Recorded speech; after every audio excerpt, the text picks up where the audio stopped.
भगवत गीता अध्याय 1 श्लोक 10। दुर्योधन कहता है, हमारी शक्ति असीमित है और हम सब महान सेना नायक भीष्म पितामह के नेतृत्व में पूरी तरह से संरक्षित हैं, जबकि पांडवों की सेना की शक्ति भीम द्वारा भली भांति रक्षित होने के पश्चात भी सीमित है।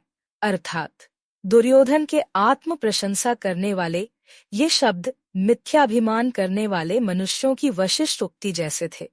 जब उन्हें अपना अंत निकट दिखाई देता है, तब स्थिति का आकलन करने के पश्चात आत्म प्रशंसा करने वाले व्यक्ति अभिमान पूर्वक मिथ्या गर्व करने लगते हैं। अपने भविष्य के प्रति अनर्थकारी व्यंग्योक्ति दुर्योधन के कथन में तब अभिव्यक्त हुई जब उसने कहा कि भीष्म पितामह द्वारा संरक्षित उनकी शक्ति असीमित थी।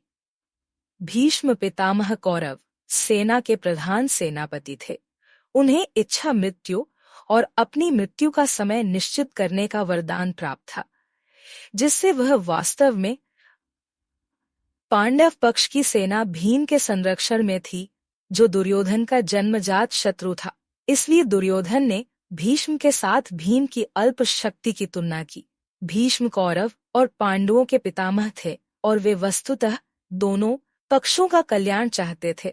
पांडवों के प्रति करुणा भाव भीष्म पितामह को तन्मयता से युद्ध करने से रोकता था।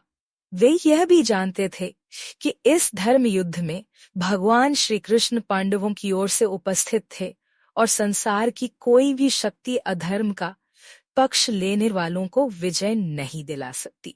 इसलिए भीष्म पितामह ने अपने नैतिक उत्तरदायित्व का पालन करने और हस्तिनापुर एवं कौरवों के हित की रक्षा हेतु पांडवों के विरुद्ध युद्ध करने का निर्णय लिया।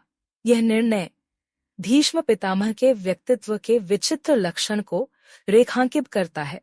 पूरी भगवद गीता सुनने के लिए हमारा चैनल अपना धर्म को सब्सक्राइब करें।